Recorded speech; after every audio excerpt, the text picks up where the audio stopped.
quick bullet points there. One just quick thing to set the context. You know, many of you know that I use the Yale communication studies really frequently in my own work and in our presentations. The Climate Change in the American Mind, they just updated that report.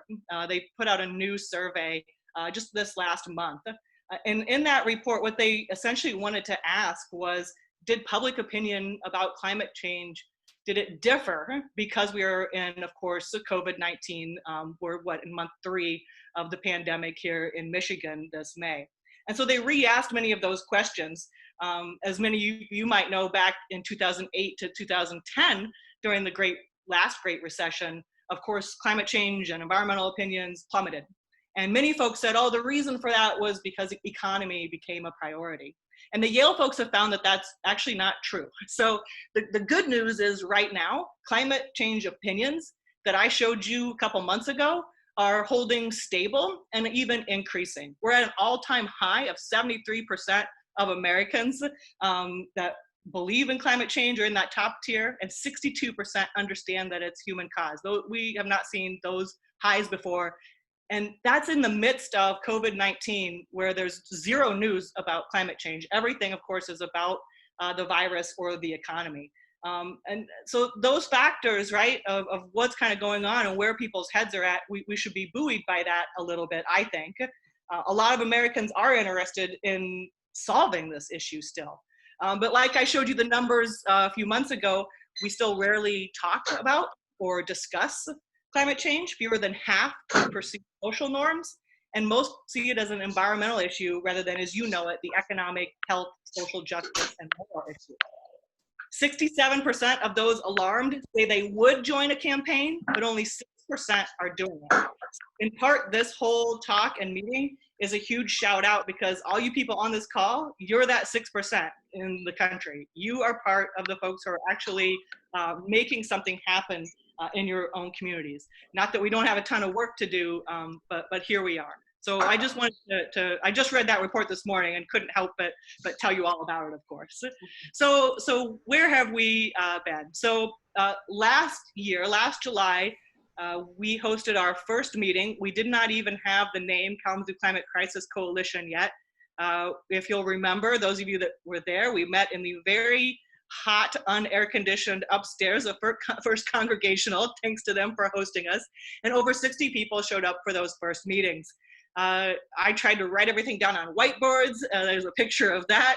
It was really fun to go back and look at that picture. And this was our initial strategy, was to prepare and plan for the global climate strike, right? That was our whole mission in getting together originally. And so if you can read some of those words, you know, we were going to have walk-ins and walkouts, and 10,000 people were going to be there, and music and speakers and all sorts of fun things, some of which we actually did, right?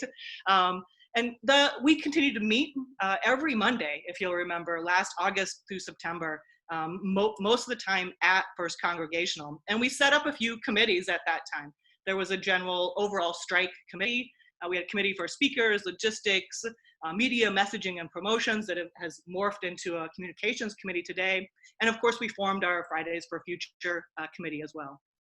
So this is from our original mission, goals, and action agenda that a couple folks really contributed heavily to back from September of 2019, right? So this is really the document that was guiding our actions for a long time. And one of the things that we're going to try to do hopefully soon is continue to update that. But we had 3 general goals, right? Reduce greenhouse gases, fast and just transition to clean renewable energy, and climate justice. Our first action item was to declare those climate emergencies to get everyone to tell the truth, right? That's an outcome we've been able to achieve. And Fridays for Future really then developed its own goals, and that committee fleshed out this idea of really what we're also here to do is build this network, build some community, and find a way to start to promote that participation and outreach and the skills that we're going to need in leadership to do that in our own community. So those were sort of our original goals in September. I thought it would be fun to look back at where we started. And of course, then we hit the ground running and held our climate strike on September 20th here in Kalamazoo. About 1,500 folks total showed up. So if you think about percentages of the population. That's about 1% of Kalamazoo if I round up to 100,000 people, but over 600,000 folks were striking worldwide. We were part of that really global movement. We have a ton of resources still from the strike in the form of videos and pictures. In fact, Public Media Network has the entire 3-hour event at Arcadia Festival site recorded. So think about ways that we might continue to use that. Thanks to Tim and Kalamazoo County Democratic Party, they gave us a full-page ad, and we hit the ground running from there with Fridays for Future, right? So the whole idea was that we didn't end with one strike day, that we continued our education, outreach, and activism in the Fridays for Future, which of course we managed to do on fire. So all of the fall. So the strike really counts as our first one, September 20th, holding every Friday an event through December 13th. During that same time, of course, the township was way ahead of us. In fact, passing a climate emergency before we even had our first meeting to bring groups together in KCCC. And then this group, of course, was instrumental in getting the city of Kalamazoo and the county of Kalamazoo to declare emergency declarations. Again, we continued to all meet, if you'll remember, painfully perhaps, every Friday after these sessions. There was either a KCCC meeting or one of the other groups. And I will remind everyone that thanks to our wonderful climate intern through the Office for Sustainability, we have an evaluation tool that we used for most of those talks called Menti. So that's also sort of a resource that we need to consider how we might want to use moving forward.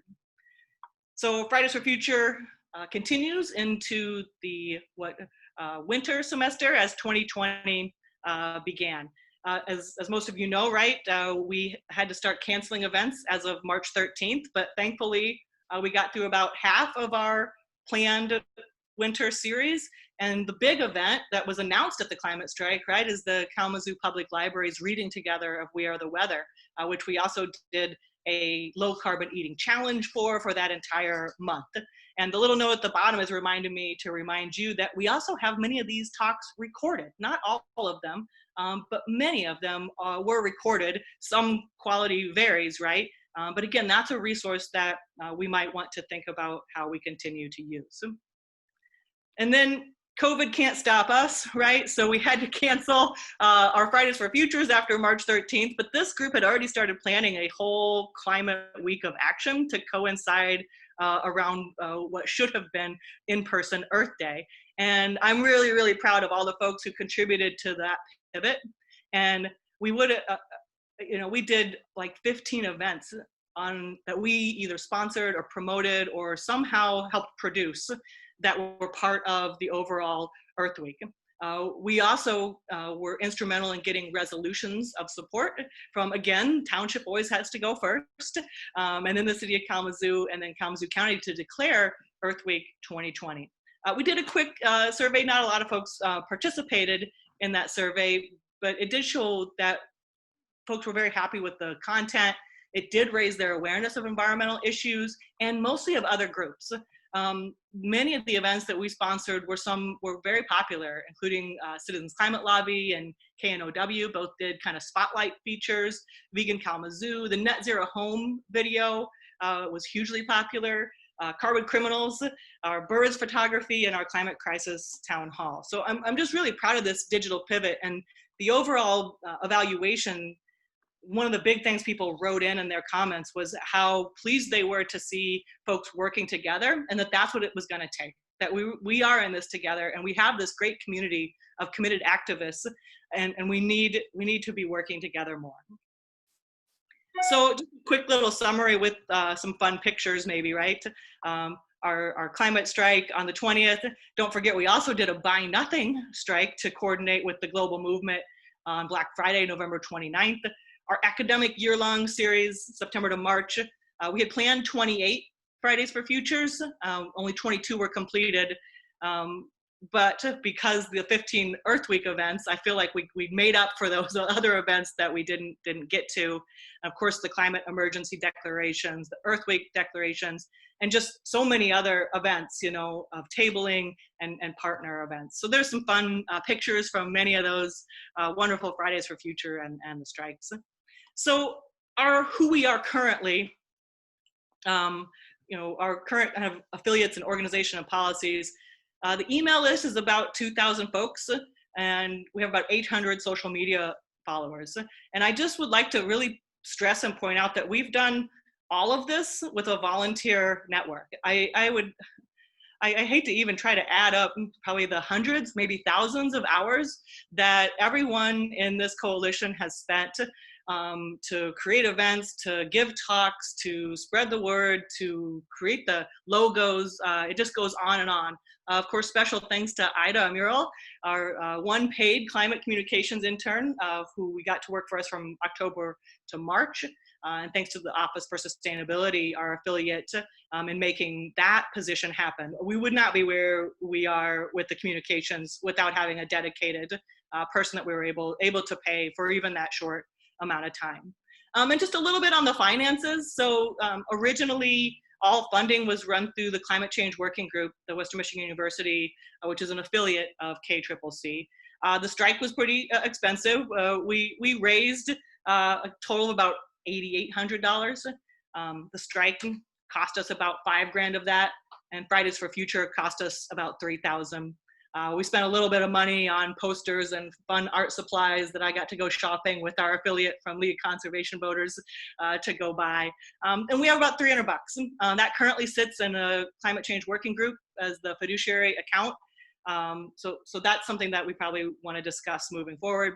And of course, our structure has been consensus, non-hierarchical. We've been meeting essentially weekly up until COVID, and then we joined the Earth Day Festival Committee, of course, and met weekly with that to collaborate. And this is really our first meeting since all of that. We've had one committee that has continued, and it has morphed into the communications. And really, those folks deserve a lot of credit. Their names will be on the screen here a little bit later. Because of the digital pivot, we had to really get our act together very, very quickly and make some decisions and get some content up. And so one of the things we're going to talk about later is the structure of that committee and some of the guidelines and policies we've been following. And of course, we only have really one actual policy, and that's our affiliate agreement. And I just wanted to remind everyone of what that says, right? Here are our goals from that. Most of you have seen this. Establish our local groups interested in climate action, that we direct collective efforts, that we recognize the unique and valuable approach of all the different groups and individuals. And this goes on to then talk about how we're going to interact together. And that we will support each other's campaigns, that we will share resources, that we will at least not disparage and otherwise try to support. And so this was great. I want to point out this was a 3-member committee that really took this on and made this happen. It was an open meeting agenda item back in October, and we resolved this final language in February, and then have been pushing this, saying how to virtually sign is what we had to go to. So this came out a couple weeks before things shut down, really. So I think we had gotten the first blast out at one of our last in-person Fridays for Futures. And since then, I've been kind of trying to re-up with everyone and send them how to virtually sign the agreement. That has resulted in, currently we have 24 affiliated organizations and 10 pending. I'll show you all of them here in a second. But I wanted to show you this statement. So, you know, of course, we get asked all the time, okay, what are you guys? And can you do it in like less than 30 words? And so here's what I've been using. And it really is an amalgamation of the very, very original goals back from last September. So I say that we unite youth, faith, peace, educational, environmental, and climate action groups to mobilize collective action around our ecological, climate, economic emergencies. We promote awareness, engagement through actions, education, outreach, and there are those 3 goals. Achieve immediate and drastic reductions in greenhouse gas, rapid and just transition to 100% renewable energy. And where I get those categories from, if you've heard me give that speech at meetings before or say that blurb in public, is I've tried to organize the logos that I do have for our affiliates into educational over here on the right, our classic environmental groups over here. I didn't know where to put League of Women Voters Kalamazoo. And then we have climate action groups, we have peace. And I guess given CalSec and PFC and Vegan Kalamazoo, I could probably add business to that quick description. So in case you were wondering, let me try to, here are all 24 of the current groups that have managed to, during the COVID-19, meet or somehow work through their own organization system to sign that agreement and get it back to us at KCCC. So the folks who are in the pending category is really best described as organizations that were loosely part of KCCC before we had an affiliate agreement, and have not, for whatever reason, mostly logistics, been able to take this back to their group and get someone to actually sign on and send this document back to us. So I still consider these folks part of KCCC, but because of our affiliate agreement, they are currently pending. And I just responded back to KNOW earlier this morning. So I expect most of these groups to move into the affiliate category. And more. There are others that we can talk about that I know I've had communications with. So just a few affiliate accomplishments. This is to get you thinking about, once I stop this portion, I'm going to ask you guys to share, but some of the things that I think KCCC has supported our affiliates. That is, I think about our network of committed activists. What are the things that we've been able to help others lift up that they were already doing or that we were able to promote? And I would include the City of Kalamazoo Sustainability Committee and their survey. I mean, we basically put that survey out everywhere we could. I think we did a great collaboration on the sustainability chats with Office for Sustainability. Lead Conservation Voters, we've co-hosted the CNN Climate Town Hall, if you remember, and the debates, lots of orientations and climate talks. I know Todd is going to help us later talk about a little bit of Great Lakes Peace Jam, the Climate Slam in 2019, KNO's November Fest. I hope we help promote the local art and gift fair. Of course, the Regional Government Coordination Committee, the Kalamazoo Public Library Common Read, Central High School's Climate Advocates won a huge competition, right?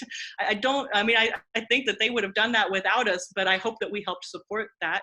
And of course, the Earth Day Festival collaboration. And I'll just speak briefly from my role in the Climate Change Working Group at Western Michigan University. Some of the things that we've been working on this year are to have a new carbon neutrality committee to force Western to get back in the game and set a lower year goal. That has not been very successful this year, as you might imagine. But we also, of course, taught our 1,000 level climate course this spring. I don't think we could have done that effectively without all of you that are on this call. And from their final reports, the students seem to really get a lot out of seeing all these community members who were also active. They came to the Fridays for Future. That was part of their class. And so that was a successful collaboration that wouldn't have happened without us. In the meantime, we also got to put a little bit of money towards getting more climate change education and courses at Western Michigan University, and put out mini grants to 7 faculty to develop a new course in climate change. Paul Clements will talk about it a little bit more later, but we also just got approved to have a new graduate certificate in climate change policy and management.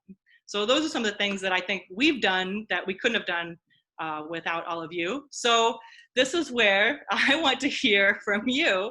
And I know, hopefully you're laughing. This is a picture from our December, end of the first fall kind of party. And I've asked you all to think about, what successes or challenges from your perspective and your involvement in the coalition, and maybe reflect just a little bit. So Donna, if you want to unrecord, I think that we can open it up and hear from other folks now.